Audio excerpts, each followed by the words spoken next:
Yang baik, bismillahirrahmanirrahim. Assalamualaikum warahmatullahi wabarakatuh. Waalaikumsalam warahmatullahi wabarakatuh. Ya, selamat siang adik-adik. Jadi pada siang hari ini Bapak akan menjelaskan materi tentang pengertian dakwah Nabi Muhammad secara sembunyi-sembunyi. Ya. Jadi sebelum Bapak menjelaskan materi, apakah adik-adik sudah pernah mendengarkan dakwah Nabi Muhammad secara sembunyi-sembunyi? Belum, Pak. Oh ya. Jadi pada siang hari ini kita sama-sama belajar ya adik-adik. Nah, jadi pada zaman dahulu Nabi Muhammad itu dia itu dikala ingin berdakwah dia itu secara sembunyi-sembunyi.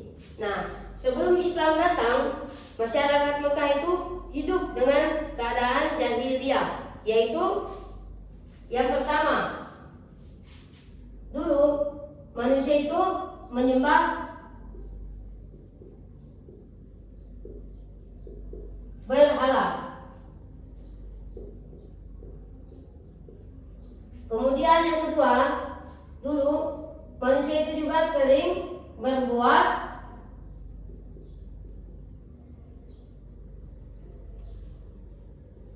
zalim. Kemudian yang ketiga, dulu juga manusia itu sering minum minuman keras atau minuman khamr dan juga berjudi.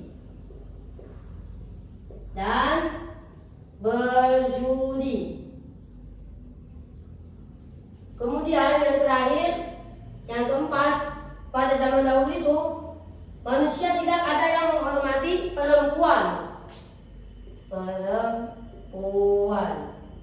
Jadi ketika Nabi Muhammad SAW menerima wahyu pertama dari Allah Subhanahu Wa Taala di Gua Hira, beliau mendapat tugas untuk menyampaikan ajaran tauhid, yaitu menegaskan Allah Subhanahu Wa Taala untuk memperbaiki semua akhlak manusia. Kenapa? Karena ini semua dulu manusia itu suka berbuat menyembah berhala, sering berbuat zalim, dan perempuan itu tidak ada yang dihargai. Makanya mungkin kalau dulu Nabi tidak berdakwah, mungkin tidak ada sekarang perempuan yang dihargai. Nah, kemudian kita masuk di materi kedua, yaitu dakwah Nabi secara sembunyi-sembunyi, yaitu masuk ya. Ya, saya hapus dulu ya tadi. Iya, Pak. Ya, dakwah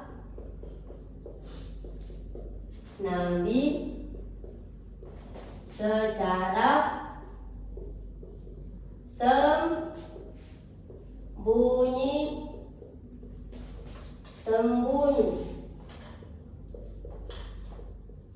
Nah, dulu Nabi itu berdakwah secara sembunyi-sembunyi karena Nabi itu menyampaikan ajaran Islam secara perlahan, tertutup, dan penuh kehati-hatian kepada orang-orang yang memiliki hubungan dekat dengan Nabi dan dapat dipercayai.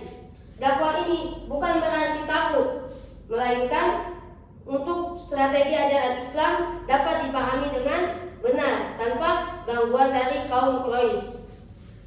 Nah, kemudian di mana waktu kita masuk di waktu, tempat, dan cara berdakwah Nabi.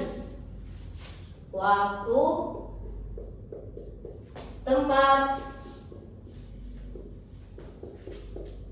dan cara Nabi berdakwah.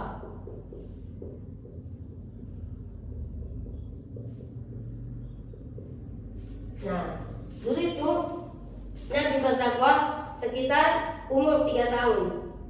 Dimulai setelah turunnya wahyu pertama dan dilakukan secara tatap muka dan personal, dan tempatnya di pusat kegiatan rumah Al-Arqam bin Abi Al-Arqam. Rumah Al-Qam ini dipilih karena letaknya strategis dan aman. Di tempat inilah Nabi Muhammad SAW mengerjakan Al-Quran, mengajarkan sholat, dan dasar-dasar keimanan kepada para sahabat.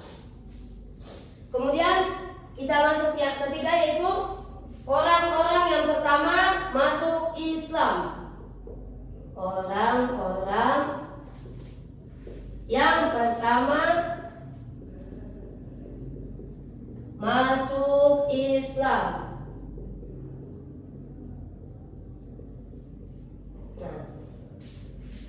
Jadi ada orang-orang yang pertama masuk Islam itu disebut as-sabiqul awwalun. Di antaranya ada Khadijah bin Khuwailid yang pertama beriman dan mendukung Nabi secara moral dan materi. Kemudian yang kedua ada Ali bin Abi Thalib yang masih muda namun memiliki iman yang sangat kuat. Kemudian yang ketiga Zaid bin Harithah, anak angkat dari Nabi. Terus yang keempat Abu Bakar As-Siddiq, sahabat dekat Nabi. Abu Bakar ini memiliki peran besar dalam dakwah karena beliau ini dikenal dengan orang yang sangat jujur dan dipercayai oleh masyarakat, sehingga banyak orang yang menerima Islam melalui ajarannya. Makanya kalian adik-adik jika ingin dipercayai harus menjadi orang yang bisa dipercaya di amanah. Jangan suka berbohong ya. Kalian harus bisa dipercayai supaya kalian seperti Abu Bakar, dipercayai sama semua masyarakat. Terus kita masuk tadi kan Bapak sudah menjelaskan Nabi berdakwah secara sembunyi-sembunyi. Sekarang kita masuk secara terbuka. Dakwah Nabi secara terbuka.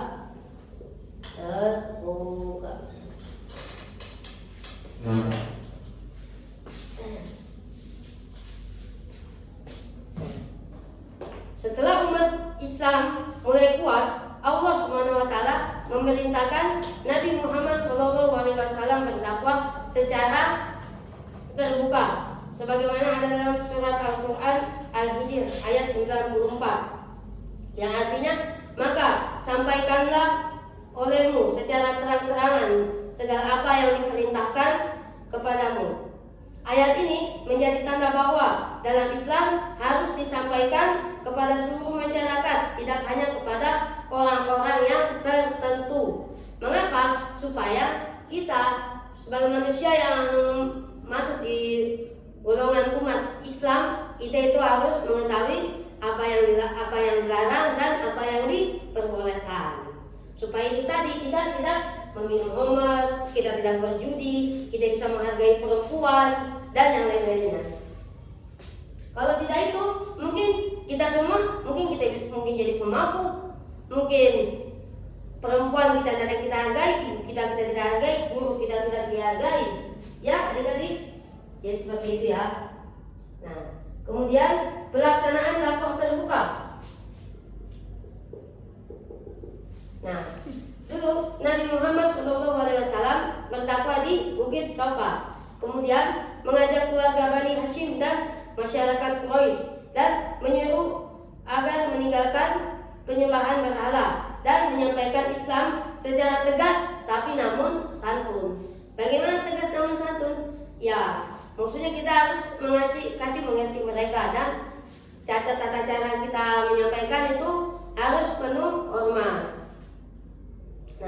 Nabi juga menggunakan yang bahasa sopan dan tidak memaksa umat Islam. Jadi Nabi itu tidak memaksa untuk umat Islamnya itu memperbaiki dirinya, tetapi harus dari kesadaran diri sendiri kita dan dari hatinya kita yang tulus. Percuma juga kalau kita dipaksa tapi bukan dari hati kita sendiri. Jadi ketika kita ingin menjadi orang baik, itu pun harus dari niat baik kita, dari hati kita yang tulus. Bagaimana murid-murid mengerti? Mengerti. Ya. Kemudian tantangan dan ujian dalam dakwah terbuka. Kaum Quraisy dulu itu menolak dakwah Nabi berdakwah karena yang pertama itu takut kehilangan kekuasaan. Kemudian yang kedua takut berkurangnya keuntungan perdagangan. Kemudian yang ketiga, fanatik terhadap tradisi nenek moyang. Nah, walaupun dulu Nabi itu disakiti, beliau itu tetap sabar, memaafkan dan tidak membalas dengan kekerasan. Makanya adik-adikku semua, kalau ada orang yang berbuat jahat sama Anda, jangan dibalas dengan kejahatan balik, tetapi kita balas dengan kebaikan. Nah, oke. Sebagai penutup, saya ingatkan lagi, dakwah Nabi Muhammad SAW itu secara tersembunyi-sembunyi dan terbuka itu mengajarkan bahwa perjuangan menegakkan kebenaran memerlukan proses dan kesabaran dan kebijaksanaan. Dengan meneladani dakwah Nabi, kita diharapkan mampu menjadi generasi muslim yang beriman, berilmu, dan berakhlak mulia. Ya, mungkin itu saja tadi materi yang Bapak sampaikan. Jadi Bapak akan mengasih tugas kepada adik-adik semua untuk menghafalkan materi sudah yang Bapak jelaskan, karena insya Allah minggu depan Bapak akan tes kalian satu-satu ya untuk menjelaskan apa yang Bapak sudah jelaskan. Oke? Nah, oke, kurang dan lebihnya mohon dimaafkan ya. Akhirul kalam. Assalamualaikum warahmatullahi wabarakatuh. Waalaikumsalam warahmatullahi wabarakatuh. Berapa menit saya